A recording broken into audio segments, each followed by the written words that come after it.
Sabemos que Netanyahu está em Washington. Ele conversou com Donald Trump e vai continuar conversando, negociando e pressionando o governo Trump em direção a, não sei se podemos chamar de uma nova guerra, um novo conflito ou apenas uma escalada no Oriente Médio. Mas antes de chegarmos lá, muitos em nosso público precisam entender o que está acontecendo do outro lado do espectro. Sabe, estou falando da grande mídia, como eles retratam a situação, o conflito entre os dois partidos. Veja o que foi dito na Fox News, Scott.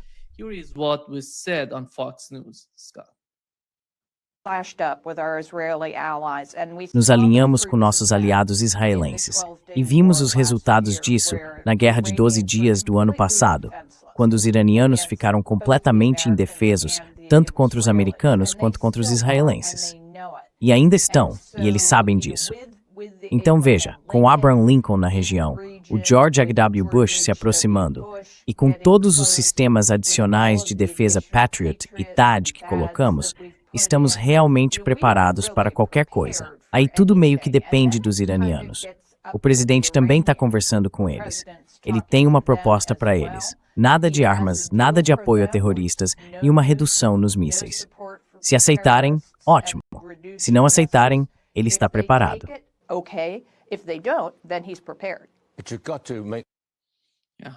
Mas você precisa fazer o seguinte. Antes de continuar, por favor, clique no botão de curtir. Isso nos ajuda a alcançar mais pessoas. Scott sabe, quando se trata de voltar à guerra de 12 dias, na minha opinião, se algo acontecer agora, ambos os lados, o ponto principal, o ponto forte de cada um, seria o poder ofensivo. Não é o poder defensivo de nenhum dos lados. Você percebe uma certa fragilidade na capacidade deles de se defenderem contra um ataque. Sabe, quando se trata dos caças, quando se trata dos mísseis, qual é a sua compreensão da situação atual entre os dois? Bem, antes de tudo, Israel não venceu a Guerra de 12 Dias. Israel lançou uma ofensiva muito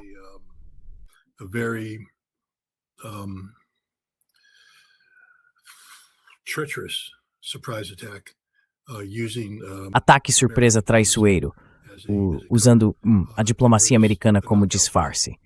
Foi o golpe de nocaute, esse foi o Sunday Punch de Israel. Não funcionou. Eles também, além do poder aéreo empregado, realizaram extensas operações secretas com drones, uma enorme rede de drones operados por agentes que causaram muitos danos a alvos iranianos também. O governo iraniano conseguiu se recuperar muito rapidamente, reafirmar o controle não apenas sobre os assuntos políticos internos, mas também sobre suas forças armadas, colocar o exército de volta em operação e, quase imediatamente, iniciar operações ofensivas, contra-ofensivas, contra Israel, que se mantiveram ao longo de todo o conflito.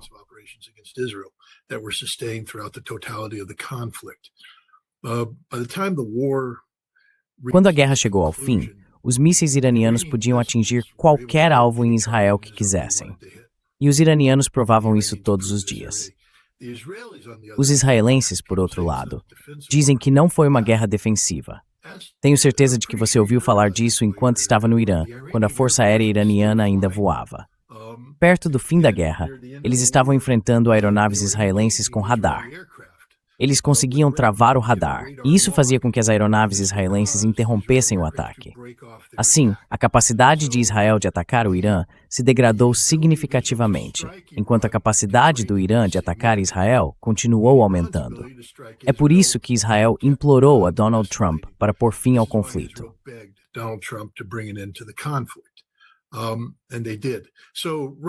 E eles fizeram. Então, logo de cara, a análise é fundamentalmente falha. O Irã foi atingido. É claro, qualquer um ficaria ferido. Quero dizer, vá dormir à noite e deixe outra nação te atacar com toda a força e veja como você se sente. Mas também olhe para as mãos de Benjamin Netanyahu perto do fim da Guerra de 12 Dias, enquanto ele treme ao perceber o que está acontecendo com Israel e que não há defesa. 2 porta-aviões, o Abraham Lincoln e o George W. Bush, são porta-aviões modernos. Mas quero lembrar às pessoas que na Guerra do Golfo, na Operação Tempestade no Deserto, nós mobilizamos 6 grupos de batalha de porta-aviões para enfrentar o Iraque. O Iraque tem 1/4 do tamanho do Irã. O Iraque tinha 19 lançadores de mísseis móveis.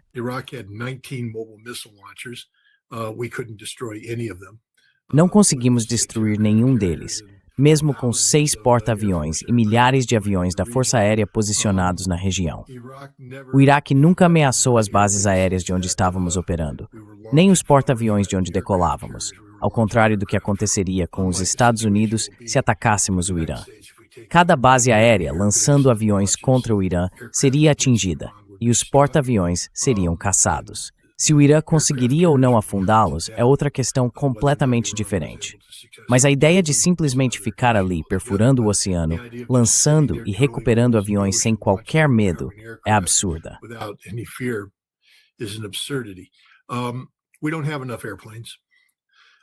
Não temos aviões suficientes. O Irã tem, veja, não conseguimos impedir 19 lançadores de dispararem, o quê? 48 ou 49 mísseis contra Israel. O Irã lançará centenas de mísseis por dia contra Israel, e não há nada que Israel possa fazer para detê-los. Isso é uma fantasia. Achar que de alguma forma pressão, ou seja lá o que for, vai mudar isso. E eu vou insistir nesse ponto o dia todo, certo? Não existe algo como diplomacia quando falamos dos Estados Unidos e do Irã. É um disfarce. Não há solução diplomática aceitável para os Estados Unidos além da mudança de regime. Vou repetir mais uma vez, só para que as pessoas entendam. Não há solução diplomática aceitável para os Estados Unidos além da mudança de regime.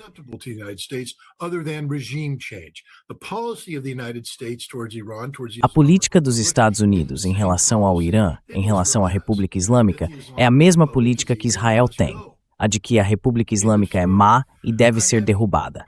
Ponto final. As pessoas precisam prestar atenção aos detalhes. 50% da equipe de negociação americana, na verdade, 100% dela, é sionista, pró-Israel. Steve Witkoff, Jared Kushner. Tudo bem, é como se Netanyahu estivesse sentado à mesa. Dá no mesmo. Eles estão se reunindo com Netanyahu agora. Todos os sionistas na administração americana estão se reunindo com Netanyahu, porque é uma grande cabala sionista.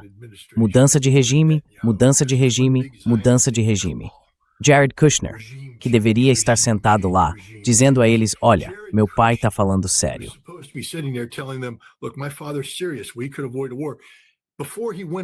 Poderíamos evitar uma guerra. Antes de ele ir negociar com o Irã, encontrou-se com figuras da oposição iraniana nos Estados Unidos para formar um novo governo. Ele está formando um novo governo neste exato momento, porque a política é de mudança de regime, não de coexistência pacífica. Não há acordo que possa ser feito com os Estados Unidos. Nenhum, de forma alguma. E acho que o Irã reconhece isso. O Irã está apenas cumprindo o ritual da diplomacia neste momento. Mas está tentando deixar outra coisa clara para os Estados Unidos. O Irã deve se livrar de seus mísseis, especialmente daqueles que podem atingir Israel. Se o Irã se livrasse desses mísseis, não existiria mais hoje. Deixaria de existir. A única coisa que permite ao Irã continuar existindo são os mísseis que possui e que podem atingir Israel.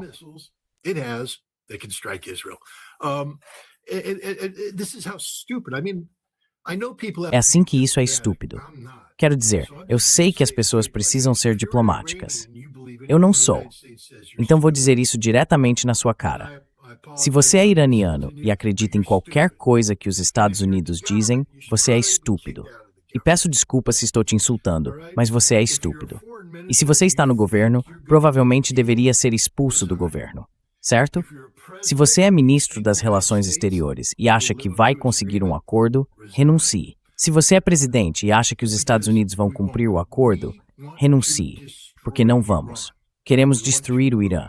Queremos remover a teocracia do poder. É isso. Não há plano B. A questão nuclear é só uma desculpa. Sabemos o que Tulsi Gabbard disse. Sabemos que o Irã não está produzindo uma arma nuclear. Nós sabemos disso.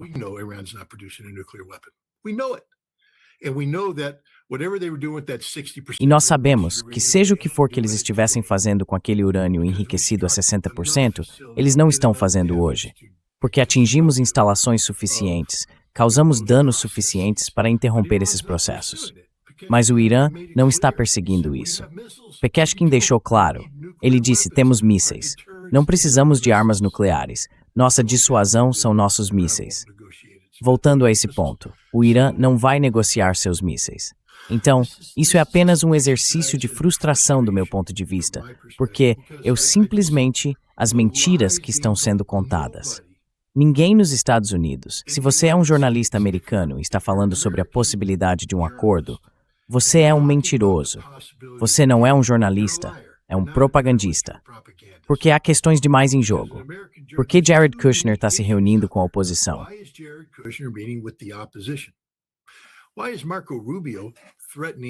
Por que Marco Rubio está ameaçando todos os americanos no Irã para que saiam? Digamos que Scott Ritter tenha ido a um festival e eu esteja lá agora, mas então Marco Rubio diz: você tem que ir embora agora, cara, ou se abrigar no local, e tem que dar um jeito de sair daí agora. Por quê? Bem, a implicação é que estamos nos preparando para bombardear. E então Jared Kushner e Steve Witkoff, os dois sionistas, vão até o Abraham Lincoln. Eles deixam a mesa de negociações, vão até o Abraham Lincoln, andam por lá como turistas, como se tenho quase certeza a guarda revolucionária iraniana tivesse que ir trocar as fraldas. Eles estavam com tanto medo. Quero dizer, Steve Witkoff e Jared Kushner, dois dos homens mais viris que já pisaram no planeta. Esses caras levantam peso.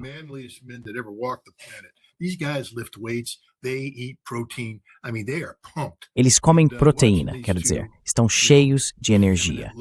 E ver aqueles dois sionistas de aparência efeminada subirem no Abraham Lincoln e tropeçarem como idiotas, isso causou medo no Irã? Acho que não. O Irã não se intimida com o grupo aéreo embarcado do Abraham Lincoln. Não há tantas aeronaves assim. O Irã é um país muito, muito grande e tem defesas realmente boas.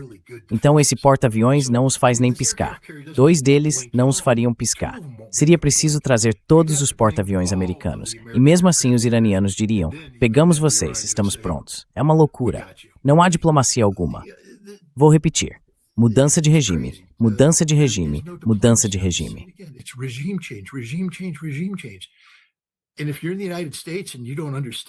E se você está nos Estados Unidos e não entende isso, você é estúpido.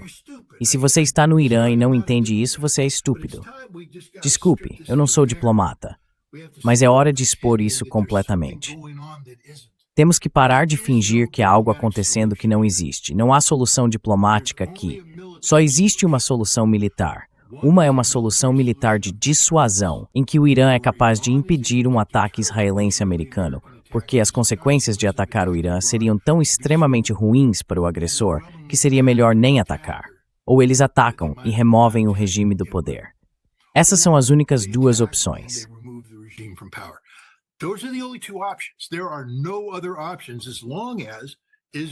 Não há outras opções enquanto Israel e os Estados Unidos continuarem a apoiar o projeto da Grande Israel, porque o Irã é o maior obstáculo a esse projeto. Então chegamos, você sabe, ao terceiro ponto.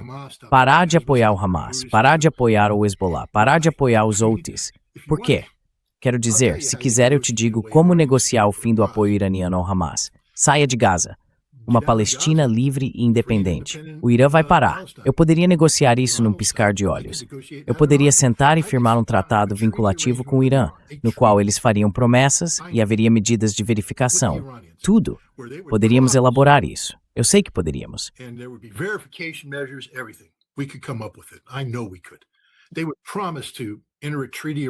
Eles prometeriam firmar um acordo de tratado em que interromperiam toda assistência militar e não supervisionada ao Hamas em troca de um Estado palestino, um verdadeiro Estado palestino. Eles fariam isso. Hezbollah. Quer derrubar o Hezbollah? Israel sai do Líbano. É simples assim. Israel sai do Líbano. E uma vez que isso aconteça, o Hezbollah não terá mais viabilidade dentro do Líbano. É um partido político que também pode ser um movimento de resistência enquanto Israel estiver ocupando o solo libanês. É isso que lhes dá legitimidade. Mas no momento em que Israel deixar o Líbano, quando o Hezbollah perder a razão de ter essa milícia, eles se desarmarão. Eu posso fazer com que os iranianos trabalhem comigo para que isso aconteça. Ou say that, Mike Hithard. Israel sai do Líbano, de forma verificável. As Nações Unidas estariam lá, garantindo que tudo fosse feito e que eles não voltassem. Um acordo de tratado. Eu poderia fazer com que os iranianos concordassem em facilitar o desarmamento do Hezbollah e em aceitar que o Hezbollah, como milícia, como movimento de resistência, não existisse mais. Poderíamos fazer isso. Os Houthis, quero dizer, sabe, antes de tudo, as pessoas tendem a esquecer que a Arábia Saudita, os Emirados Árabes Unidos, os Estados Unidos, todos os outros, já estão em guerra com os Houthis. Quero dizer, estamos tentando esmagá-los.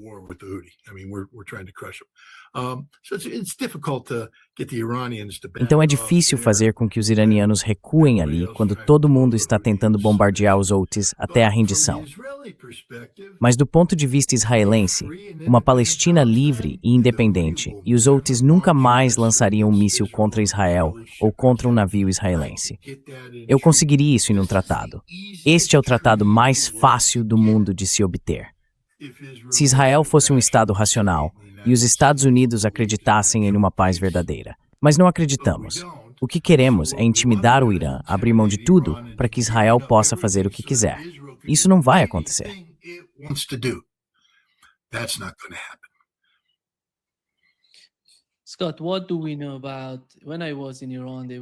Scott, o que sabemos sobre... Quando eu estava no Irã, eles estavam falando sobre o caça furtivo J-20, o caça chinês. Mas de modo geral, a partir do relacionamento, do que temos visto e do que conseguimos encontrar na mídia, ou por meio de conversas oficiais, autoridades iranianas estão de alguma forma falando sobre isso. O que sabemos sobre a escala e a natureza do relacionamento entre Irã, Rússia e China após a Guerra de 12 Dias? E como isso está evoluindo? Está permanecendo o mesmo? Qual é a sua avaliação sobre isso?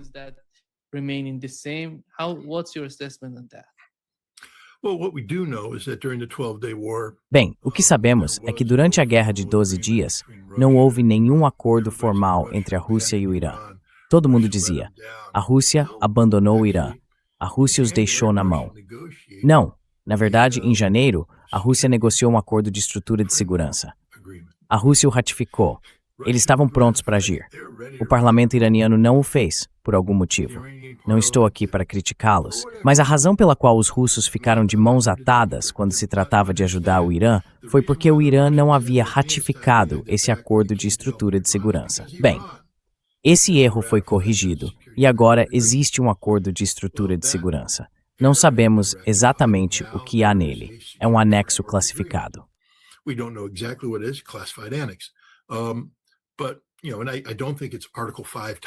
Mas veja bem, eu não acho que seja um tipo de proteção do artigo 5 ou um guarda-chuva nuclear russo. As armas nucleares russas não vão ser lançadas se os Estados Unidos bombardearem o Irã. Mas os russos deram algumas pistas de algo.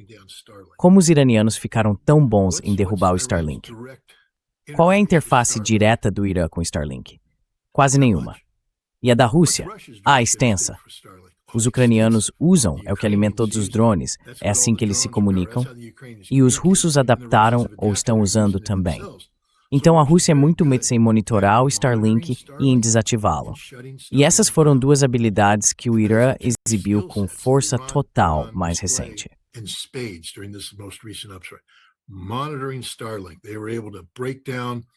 Monitorando o Starlink, eles conseguiram desativar toda a conectividade, desligar o sistema e capturar todos. Quero dizer, os serviços de inteligência iranianos são bons. Dou todo o crédito a eles. Mas isso tinha cheiro de assistência russa. Acho que você também está vendo assistência russa sendo fornecida no compartilhamento de inteligência e na preparação de defesa. Sabemos que os russos forneceram aeronaves avançadas MiG-29 e Su-27. Essas não são aeronaves de reserva para exportação. São aeronaves de linha de frente que, se a Rússia entrasse em guerra, teriam voado em missões de combate no primeiro dia. Sabe, não são os Su-30, nem os Su-57 ou os 35, mas são muito bons.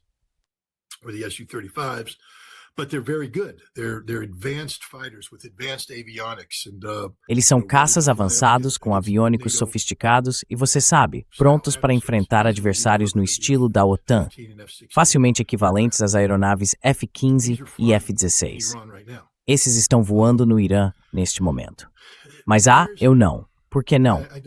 Vamos ser técnicos. Digamos que a China, não sabemos o que está acontecendo. Quero dizer, eu não sei o que está acontecendo. Sabemos que muitas aeronaves chinesas estão voando por lá. Sabemos que há uma conectividade diplomática. Mas até onde eu sei, não houve nenhum reconhecimento formal de uma relação de defesa entre a China e o Irã.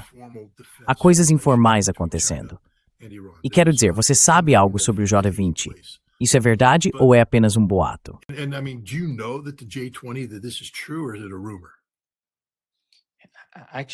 Na verdade, me parece que não tenho nenhuma evidência de que exista um J-20, o caça furtivo. Eu também não. Eu não sei. Isso é verdade.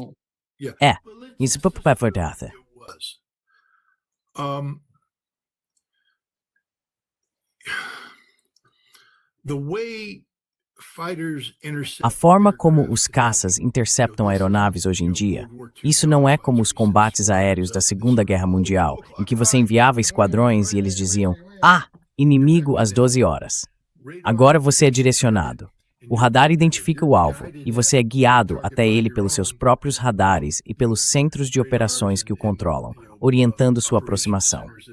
Então você se aproxima, localiza o alvo, trava a mira e começa a preparar a solução de disparo. É algo muito monótono. Você apenas se aproxima, obtém a solução de disparo, atira e depois se afasta. Não são combates aéreos que estou acostumado a ver.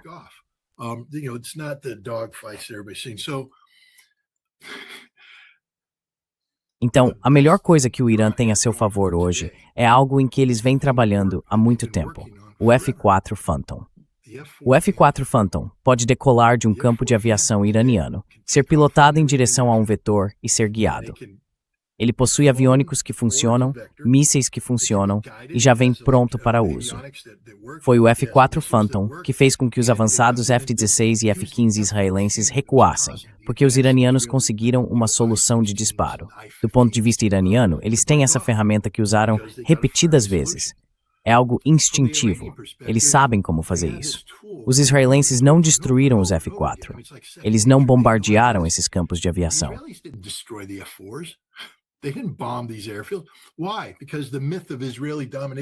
Por quê?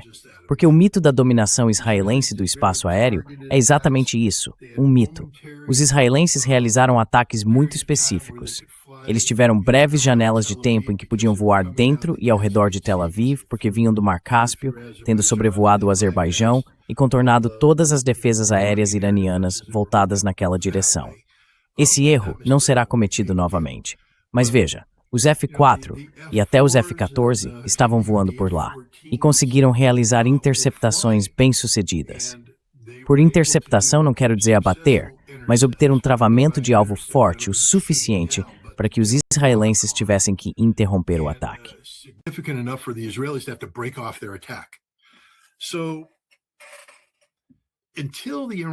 Então, até que os iranianos se tornem muito proficientes nisso, que coloquem esses MiG-29 e Su-27 nas mãos de pilotos que estejam à vontade, com a totalidade da aeronave, toda a aviônica, até que tenham praticado a integração disso com seus radares, comunicações e procedimentos operacionais padrão de interceptação, acho que o F-4 e o F-14 continuarão sendo a base das capacidades de interceptação do Irã.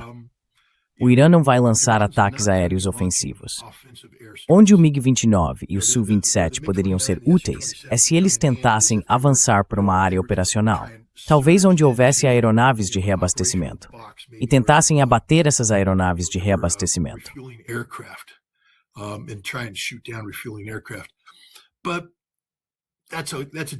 Mas isso é um jogo completamente diferente.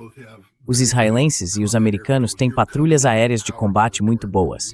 Você está entrando em nosso território, onde já mapeamos tudo, estamos seguros. Mas quando entramos no seu território, no território iraniano, é aí que estão os sistemas existentes. E a replicação, quero dizer redundância, eles têm praticado tanto isso. E é aí que os F-4 e os F-14, decolando de bases aéreas no oeste do Irã, longe de Israel, com um tempo maior para atacar, saem e podem se projetar defensivamente no espaço aéreo iraniano e no espaço aéreo iraquiano, onde as aeronaves estão fazendo suas investidas, porque muitos desses mísseis são lançados ao norte e ao sul de Bagdá. As aeronaves israelenses, na verdade, raramente penetram no espaço aéreo iraniano, exceto em ocasiões muito raras.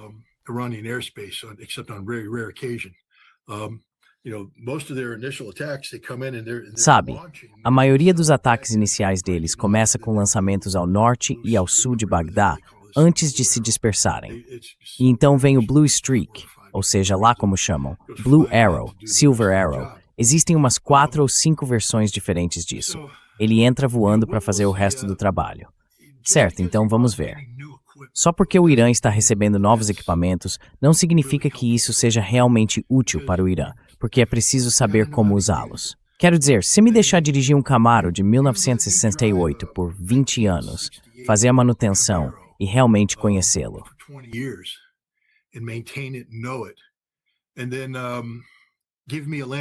E então me dê uma Lamborghini que eu nunca dirigi antes e me diga para correr. Eu vou escolher o Camaro, porque eu quebraria aquela Lamborghini. Eu não saberia trocar as marchas direito. Faria algo errado, porque simplesmente não estou familiarizado com ela.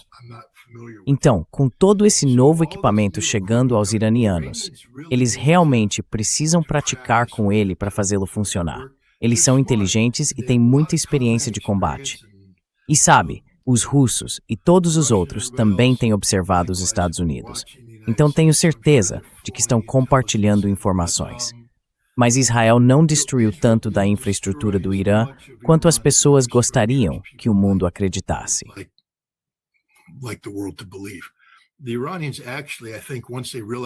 Os iranianos, acho que quando perceberam o que estava acontecendo com os drones, simplesmente desligaram um monte de coisas e tiraram tudo de lá.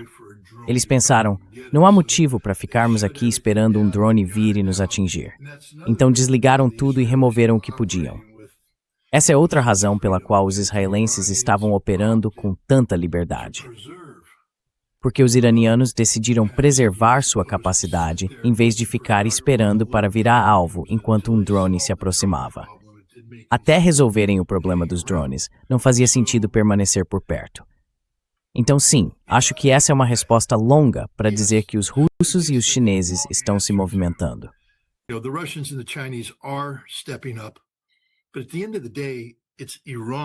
Mas no fim das contas, é o Irã que está defendendo o Irã. E o Irã vem se preparando para essa eventualidade desde 2005, quando Dick Cheney disse pela primeira vez, quero eliminar o Irã. Os iranianos pensaram, certo, como nos preparamos para uma incursão americana? As pessoas precisam entender que o Irã vem se preparando há mais de 20 anos. O Irã não simplesmente acordou ontem e pensou, meu Deus, Israel e os Estados Unidos podem nos atacar em uma ação conjunta. O que fazemos? O Irã vem planejando isso. Eles têm cidades subterrâneas, têm cidades redundantes. Poderia acontecer. Teherã poderia ser atingida por uma bomba nuclear. Espero que não, mas poderia. E o Irã não entraria em colapso. Continuaria funcionando.